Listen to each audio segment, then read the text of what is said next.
Hãy subscribe cho kênh Ghiền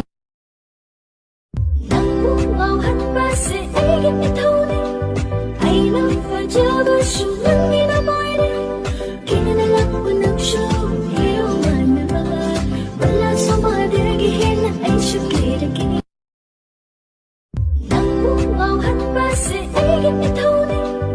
những video hấp dẫn.